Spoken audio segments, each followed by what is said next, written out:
അലുവ അതുലിന്റെ കൊലപാതകത്തിൽ കൃത്യത്തിൽ നേരിട്ട് പങ്കെടുത്ത 3 പേരെ തിരിച്ചറിഞ്ഞു എന്നുള്ള വിവരങ്ങൾ വരികയാണ്. കടത്തൂർ ഗുണ്ടാ സംഘത്തിൽപ്പെട്ടവരാണ് ഈ 3 പേരും.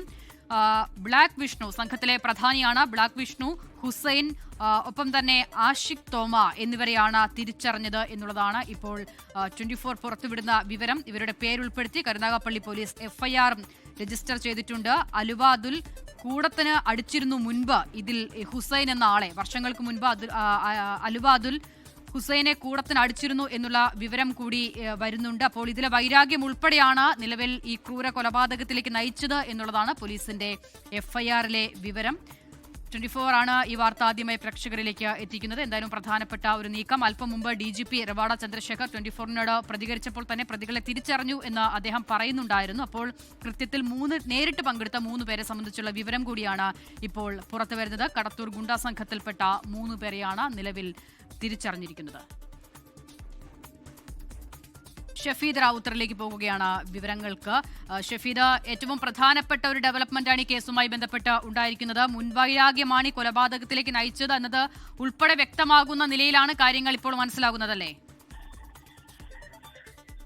ഇക്കാര്യത്തിൽ ഏറ്റവും പ്രധാനപ്പെട്ട ഒരു നീക്കം ഇപ്പോൾ പോലീസിന്റെ ഭാഗത്തു നിന്നുണ്ടായിരിക്കുന്നത്, അതായത് ഈ കൃത്യത്തിൽ നേരിട്ട് പങ്കെടുത്ത 3 പേരെ, കടത്തൂർ ഗുണ്ടാ സംഘത്തിൽപ്പെട്ട 3 പേരെ പോലീസ് തിരിച്ചറിഞ്ഞിരിക്കുന്നു. അവരെ പ്രതി ചേർത്ത് തന്നെയാണ് പോലീസ് FIR രജിസ്റ്റർ ചെയ്തിരിക്കുന്നത് എന്നുള്ളതാണ് ഏറ്റവും പ്രധാനപ്പെട്ട കാര്യം. അതിൽ തന്നെ നേരത്തെ നമ്മൾ സൂചിപ്പിച്ചതുപോലെ ഈ ഗുണ്ടാ സംഘത്തിന്റെ തലവനായിട്ടുള്ള ബ്ലാക്ക് വിഷ്ണു എന്ന് പറയപ്പെടുന്നയാൾ, അതേപോലെ തന്നെ ഈ ഗുണ്ടാ സംഘത്തിൽപ്പെട്ട ഹുസൈൻ, അതേപോലെ ആഷിഖ് അഥവാ ആഷിഖ് തോമ എന്നറിയപ്പെടുന്ന 3 പേർ, ഇവരെ 3 പേരും പേരെ പ്രതി ചേർത്താണ് പോലീസ് ഇപ്പോൾ കേസെടുത്തിട്ടുള്ളത്. ഇതിൽ തന്നെ മറ്റൊരാൾ കൂടി, നാലാമതൊരാൾ കൂടി ഇക്കാര്യത്തിൽ പങ്കെടുത്തിട്ടുണ്ട്. പക്ഷേ അയാളെക്കുറിച്ചുള്ള ചില സൂചനകൾ മാത്രമാണ് അന്വേഷണ സംഘത്തിനുള്ളത്. വാഹനത്തിൽ ഒരാൾ കൂടി ഉണ്ടായിരുന്നു. അങ്ങനെയാണെങ്കിൽ അക്രമി സംഘത്തിൽ 5 പേരുണ്ട്. ഇവർക്ക് പുറത്തുനിന്ന് മറ്റാരെങ്കിലും സഹായം ചെയ്തു കൊടുത്തിട്ടുണ്ടോ എന്നൊക്കെയുള്ള കാര്യങ്ങൾ പോലീസ് അന്വേഷിച്ചു വരികയാണ്. ഇതിൽ തന്നെ ഏറ്റവും പ്രധാനപ്പെട്ട മറ്റൊരു കാര്യം എന്ന് പറയുന്നത്, ഏതെങ്കിലും തരത്തിൽ ജിം സന്തോഷ് വധക്കേസുമായി നേരിട്ട് ബന്ധം ഈ സംഭവത്തിനില്ല എന്ന് പോലീസ് ഇപ്പോൾ ചില സൂചനകളുടെ അടിസ്ഥാനത്തിൽ സ്ഥിരീകരിക്കുന്നുണ്ട്. കടത്തൂർ സംഘവുമായി അലുവ അതുലിനും അതേപോലെ അലുവ അതുലിന്റെ ഗുണ്ടാ സംഘത്തിനും ഉണ്ടായിരുന്നത് മറ്റു ചില പ്രശ്നങ്ങളാണ്. അതിൽ തന്നെ ഏറ്റവും ഗൗരവമുള്ള പ്രശ്നം എന്ന് പറയുന്നത്, കഴിഞ്ഞ വർഷം 2025 മാർച്ച് 26-നാണ് ഈ ഗുണ്ടാ നേതാവായിട്ടുള്ള ജിം സന്തോഷിനെ അലുവ അതുലും സംഘവും വീട്ടിൽ കയറി കൊലപ്പെടുത്തുന്നത്. അത് കഴിഞ്ഞ് മടങ്ങി വരവെ വവ്വാക്കാവ് എന്ന് പറയപ്പെടുന്ന സ്ഥലത്ത് വെച്ച് അനീർ എന്ന് പറയപ്പെടുന്ന കടത്തൂർ സംഘത്തിൽപ്പെട്ട മറ്റൊരാളെ ഇവർ ആക്രമിച്ചിരുന്നു. എന്നാൽ ആ അക്രമത്തിൽ നിന്ന് അനീർ രക്ഷപ്പെടുകയാണ് ചെയ്തത്. അതിലെ ചില മുൻവൈരാഗ്യം ഇവർക്കുണ്ട്. അതിനൊക്കെ അപ്പുറത്തേക്ക് ഇപ്പോൾ ഈ FIR-ലടക്കം പ്രതി ചേർത്ത ഹുസൈനെ 2020-ൽ നേരത്തെ ഈ അലുവ അതുലും സംഘവും കൂടത്തിന് അടിച്ച് അപായപ്പെടുത്താനും ശ്രമിച്ചിരുന്നു. ഈ 2 പ്രധാനപ്പെട്ട കാരണങ്ങൾ മുൻവൈരാഗ്യത്തിലേക്ക്, അതായത് പട്ടാപ്പകൽ നടു റോഡിൽ കാർ കുഴിയിലേക്ക് ഇടിച്ചിട്ട് വെട്ടിക്കൊലപ്പെടുത്താൻ, ആളുകൾ നോക്കി നിൽക്കെ വെട്ടിക്കൊലപ്പെടുത്താൻ കാരണമാക്കിയ സംഭവത്തിന്റെ മുൻവൈരാഗ്യ കാരണമായി പോലീസ് ഇപ്പോൾ പറയുന്നത് ഈ 2 കാര്യങ്ങളാണ്. അതേസമയം ഇന്റലിജൻസ് റിപ്പോർട്ട് അടക്കമുള്ള കാര്യങ്ങൾ കൃത്യമായിട്ടുണ്ടായിരുന്നു. അത് കടത്തൂർ സംഘത്തെ കുറിച്ച് തന്നെയാണ് പോലീസ് സംവിധാനങ്ങൾ, ഇന്റലിജൻസ് സംവിധാനങ്ങൾ പറഞ്ഞിരുന്നത്. പക്ഷേ അപ്പോഴും അലുവ അതുൽ കരുനാഗപ്പള്ളി പോലീസ് സ്റ്റേഷനിൽ ഒപ്പിട്ട ശേഷം മടങ്ങി വരുമ്പോൾ അദ്ദേഹത്തിന്റെ കാര്യങ്ങളടക്കം നിരീക്ഷിച്ചില്ല. കൂടാതെ കടത്തൂർ സംഘം എന്താണ് ചെയ്യുന്നത് എന്നുള്ള കാര്യവും അന്വേഷണ സംഘം സ്ഥിരീകരിച്ചിട്ട്.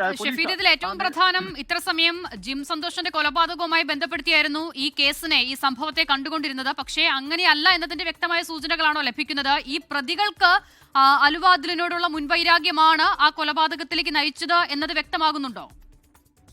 അഷ്ടയിൽ ഏറ്റവും പ്രധാനപ്പെട്ട കാര്യം, ജിം സന്തോഷ് കൊലപാതക കേസിലെ വൈരാഗ്യമാണ് ഈ കൊലപാതകത്തിലേക്ക് നയിച്ചതെങ്കിൽ ഇയാൾക്കൊപ്പം അലുവ അതുലിനൊപ്പം ഇന്ന് കാറിൽ ഉണ്ടായിരുന്നയാൾ കുക്കു എന്ന മനുവും ജിം സന്തോഷ് വധക്കേസിൽ 5-ാം പ്രതിയാണ്. അങ്ങനെയാണെങ്കിൽ അക്രമി സംഘം അയാളെയും കൊലപ്പെടുത്തേനെ എന്നുള്ളതാണ് പോലീസിന്റെ ഇപ്പോഴത്തെ നിഗമനം.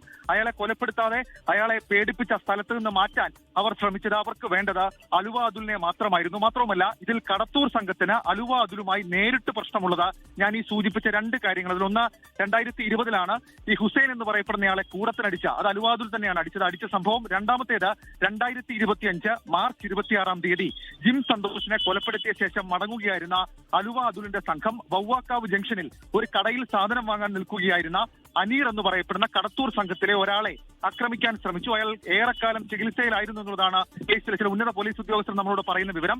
അന്നു മുതൽ അലുവ അതുലിനെ കേന്ദ്രീകരിച്ചുകൊണ്ടും അലുവ അതുലിനെതിരെയും ചില നീക്കങ്ങൾ നടത്തുകയായിരുന്നു ഈ കടത്തൂർ സംഘം. അങ്ങനെയാണ് ഈ കഴിഞ്ഞ 6-ാം തീയതി ഇയാൾക്ക് ജാമ്യം ലഭിക്കുന്നു. അതായത് അലുവ അതുലിന് ജാമ്യം ലഭിക്കുന്നു. 7-ാം തീയതി ജയിലിൽ നിന്ന് പുറത്തിറങ്ങുന്നു. ഒരാഴ്ച 7 ദിവസം തികയും മുൻപ് അലുവ അതുലിന്റെ ജീവനെടുക്കുന്ന നീക്കത്തിലേക്ക് കാര്യങ്ങൾ പോയത് ഇതിന്റെ അടിസ്ഥാനത്തിലാണ് എന്നുള്ളതാണ്. ഇത് കൃത്യം ആസൂത്രണം ചെയ്ത കൊലപാതകം എന്നുള്ളത് തന്നെയാണ്. പ്രത്യേകിച്ച് ഒരു പെട്രോൾ പമ്പിന്റെ നേരെ ഓപ്പോസിറ്റ് എതിർവശത്ത് ദേശീയപാതയ്ക്ക് കുഴിയെടുക്കുന്ന ഒരു സ്ഥലത്തേക്ക് ആ കുഴിയിലേക്ക് ഇടിച്ച് അലുവ അതുലിനെ ഇടുന്നു. മാത്രവുമല്ല അവിടെ നിന്ന് രക്ഷപ്പെടാൻ പോലും അയാൾ പ്രതിരോധിക്കാൻ കഴിയില്ല എന്ന അക്രമി സംഘത്തിന് ഉറപ്പായിരുന്നു. അതുകൊണ്ടാണ് ആ കുഴി തിരഞ്ഞെടുത്തത്. മാത്രവുമല്ല ഏറ്റവും കുറവ് CCTV ക്യാമറകൾ ഉള്ള ദേശീയപാതയിലെ ഒരു സ്ഥലം കൂടി ഇവർ തിരഞ്ഞെടുത്തു എന്നുള്ളതാണ് ഏറ്റവും പ്രധാനപ്പെട്ട കാര്യം. ഇതിനൊക്കെ അപ്പുറത്തേക്ക് മറ്റൊരു നീക്കം ഇതിൽ നടത്തുന്നത് ഈ അലുവ അതുലിന്റെ സംഘത്തിൽപ്പെട്ട മറ്റു ചിലരെ, ഈ കൃത്യത്തിൽ നേരിട്ട് ഉൾപ്പെടാത്ത മറ്റു ചിലരെ ഇപ്പോൾ കസ്റ്റഡിയിലെടുത്തിട്ടുണ്ട് പോലീസ്. അവരെ വെച്ചുകൊണ്ട് അലുവ അതുലിലേക്കും ഈ മറ്റു ചില ആളുകളിലേക്ക് എത്താനുള്ള ശ്രമം അതുകൂടി ഇപ്പോൾ നടക്കുന്നുണ്ട്. അതേപോലെ ഈ ബ്ലാക്ക് വിഷ്ണു എന്ന് പറയപ്പെടുന്ന ആളുടെ സംഘത്തിലെയും ചിലരെ